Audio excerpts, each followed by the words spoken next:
Before we start this video, thank you to the members of both of the channels.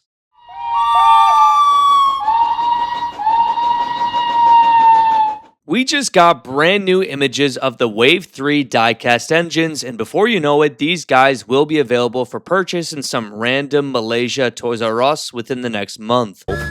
Than Thomas. Which is painful because Wave 2 is barely in America right now. Many fans in my comments don't even have Wave 1 completed. Mattel distribution at its finest. So let's start out talking about my favorite image. I am a massive fan of the brand new Mavis, believe it or not. I know she is objectively a bad Mavis because she's missing her side plates just like Toby, and nameplate. But I just really enjoy this new look. She's not as long and is a lot more stocky. She's quite the opposite of Ertl Mavis, actually. She has painted buffers and keeps the Farquhar Corey Company labeling. I also just feel like her face matches her classic series persona perfectly. A feisty young diesel, as those words were used to describe her when she was introduced. She will be one I will enjoy the most once I have Wave 2 in stores near me. Next is a brand new shot of the brand new Salty, who is Wave 2 as well. Salty again sees some changes as he loses his nameplate and now has a red cap above his face, when it used to be black. But what's funny is that it's black on the motorized Salty. It will never make sense to me how the diecast engines get shafted when Mattel themselves confirmed it's the new main merchandise line. And because, well, the motorized barely works and I don't see that line lasting much longer.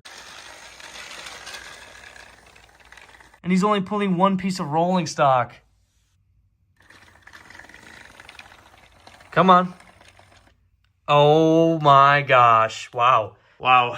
Man, you can't even defend this. This is really bad. Lots of these engines lost color and details, especially on the backside when their motorized counterparts have those details. As motorized Salty has his hazard stripes on the back, but the diecast does not. A lot of these changes makes these engines lose some of their character as well, especially the nameplates. At least Salty has painted buffers, however. Also makes me sad Salty lost his buck teeth as well, which again is a big part of his personality. I guess I can just be glad Salty's cab is much taller now and is not squashed. Next is the brand new Thomas variant, which after seeing the reboot trailer, I hate this variant even more. There are so many faces Mattel could have used for a Thomas variant, especially after that trailer dropped.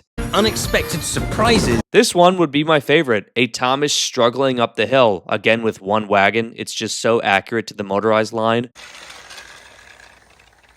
Or even a sad face Thomas, which we got in the trailer at Knapford Station. It's really just a wasted diecast slot. This could have gone to some other brand new character such as Stepney. Just a Thomas with streaky lines and nothing else. Most people will probably skip out on the Thomas variants, I guarantee you that. Mattel got lazy with them. Royal Thomas looks worse day by day. A Coal Dust Thomas or a Snow Covered Thomas, which are not brand new concepts, even would have been better. Now we move on to Bruno, who is an American caboose on this British railway, only because he's apparently autistic, so he's a token inclusivity character. Again, quite the industry plant from Mattel, basically thrown in there because of some condition. He just looks out of place, even in the diecast line. I'm also assuming he will be all plastic, just like Toby and Annie and Clarabelle. Many fans say he looks worse compared to his All Engines Go counterpart, and I guess so? What's funny is that the All Engines Go diecast engines have painted buffers, and the 2026 ones do not.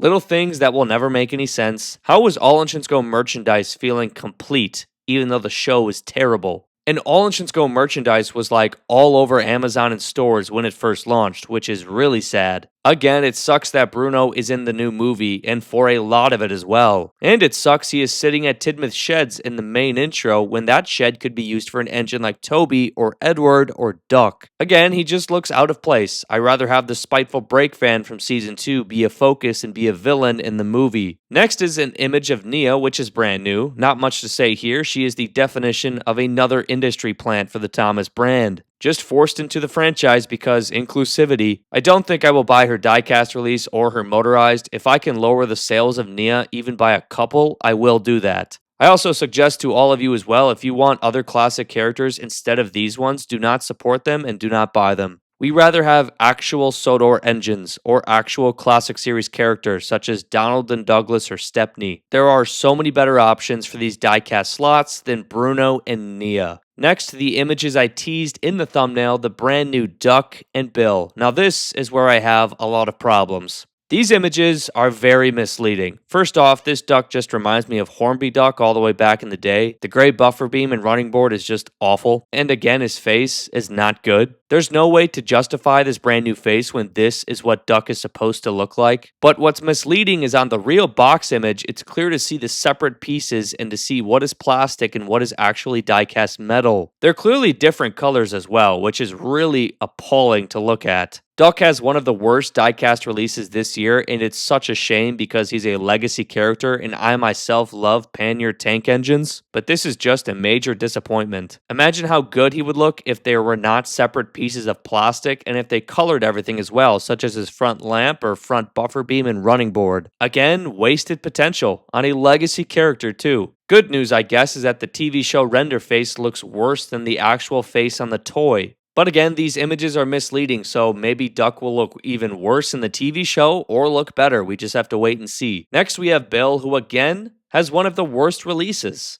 I like how he's different and has tiny wheels because these tank engines in real life are supposed to be very small. I also think the choice to give him green eyes was a bad one. Brown would have been the better choice, I think, for him. Green eyes on a red and cream colored engine is just weird. Bill's cab is also very small compared to how it should be, and his tanks are raised up very high. They did give Bill and Ben side rod detailing in between their wheels for some reason, but unless they're actual physical side rods, I don't think that detailing looks good. You won't even be able to notice it unless the toy is in good lighting anyway. I like the colored in black pieces, whether it's his dome or funnel or his cab. And I like the larger buffer beam in the front too, but again, when nothing is painted, it just looks so boring. It lacks so much coloring. Duck and Bill got shafted this year, there's really no way around it. I also think this face looks a bit worse on the toy compared to the TV render. What's sad is that I have seen better fan edits of both Duck and Bill that I covered in videos on my channel. Now, fans definitely used AI to make the edits, but they still were better than what Mattel could do with billions of dollars. Of course, I will still buy them, however, they're legacy characters. Anyways, that is all the brand new images, guys. Let me know your favorite diecast engine down below. We are still missing many images, whether it's other Wave 2 characters such as Whiff and Flynn Jr.,